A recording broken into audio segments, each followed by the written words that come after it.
চাওঁতে চাওঁতে অসমীয়াৰ চেনেহৰ ৰঙালী বিহুটি পালেহিয়ে। অসমৰ গাঁৱে চহৰে ঢোলৰ গুমগুমনি ইতিমধ্যে আৰম্ভ হৈছে। নাচনীৰ কঁকালৰ ভাজে যুৱঢুলীয়াৰ মন প্ৰাণ কাঢ়ি নিছে। আকাশ বতাহত এতিয়া মাত্ৰ বিহুৰ বতৰা। চলি থকা ষষ্ঠদশ লোকসভা নিৰ্বাচনে বিহুত প্ৰভাৱ পেলাব বুলি ভবা হৈছিল যদিও অসমীয়াৰ বাপতি সাহোন বিহুটিত ইয়াৰ কোনো প্ৰভাৱ পৰিলক্ষিত হোৱা নাই। বিশেষকৈ গুৱাহাটী মহানগৰীত গামোচা মেলা, বিহু মেলা, বিহুৰ কৰ্মশালা ইখনৰ পাছত সিখনকৈ চলিয়ে আছে।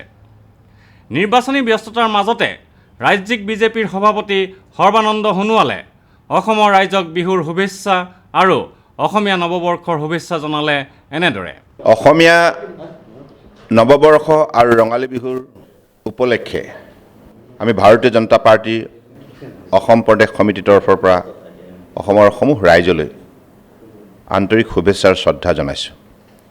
আমি ঈশ্বৰৰ ওচৰত প্ৰাৰ্থনা জনাইছোঁ যাতে এইবাৰ অসমীয়া নৱবৰ্ষই অসমৰ বৰাক ব্ৰহ্মপুত্ৰ উপত্যকাত বসবাস কৰা পাহাৰ ভৈয়ামৰ এই ২৭খন জিলাৰ প্ৰতিটো জাতি গোষ্ঠী ভাষা ভাষী ধৰ্মৰ লোকৰ জীৱনলৈ যেন শান্তি সমৃদ্ধি সম্ভৱ হয় আৰু ঈশ্বৰে যেন সকলোৰে প্ৰতি কৃপাদৃষ্টি ৰাখে। অভিনেতাৰ পৰা ৰাজনেতা হ'বলৈ আগবঢ়া বিশিষ্ট শিল্পী বিজু ফুকনেও ৰাইজক বিহুৰ শুভেচ্ছা জনাই কয়, সমূহ অসমবাসীলৈ মোৰ ৰঙালী বিহুৰ আন্তৰিক শুভেচ্ছা আৰু শুভকামনা থাকিল। সকলোৰে জীৱন মধুময় হওক, সুন্দৰ হওক, নতুন বছৰে নতুন আশা, নতুন উদ্যম দিয়ক, তাকে কামনা কৰোঁ। ধন্যবাদ।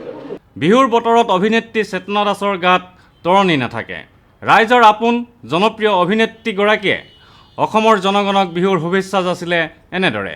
নমস্কাৰ আৰু প্ৰীতি সম্ভাষণ জনালোঁ। অসমবাসী ৰাইজলৈ মই মোৰ সেৱা জনালোঁ। বিহুত আৰু কেনেকৈ নাতি পুতি লৈ গোটেই সম্বন্ধীয় মানুহখিনি লৈ পেলাই বিহু চাবলৈ যাম, কিন্তু আমাৰ দিনত যিখন মুকলি পথাৰ আছিল, সেই মুকলি পথাৰত গছৰ তলত বিহু মাৰিলে যিমান আনন্দ লাগে, সেই আনন্দটো এতিয়াৰ নতুন প্ৰজন্মক দেখুৱাবৰ খুব ইচ্ছা যায়। আচলতে বিহুৰ সময়ত আমাৰ গা ৰাইজাই কৰে, যদিও বয়স হৈছে তথাপিও আমি ঢোলৰ মাত শুনিলে ৰ'ব নোৱাৰোঁ। আনহাতে তৃণমূল কংগ্ৰেছৰ বিধায়ক দীপেন পাঠকেও অসমৰ সমূহ ৰাইজক বিহুৰ ওলগ জনাইছে। সমূহ অসমবাসী ৰাইজলৈ মোৰ আগতীয়াকৈ ৰঙালী বিহুৰ শুভেচ্ছা জনাইছোঁ। এইবাৰ ৰঙালী বিহুৰ মাজতে ইলেকশ্যনৰ মাজতে ৰঙালী বিহু উদযাপন কৰিবলগীয়া হৈছে অসমবাসী ৰাইজে।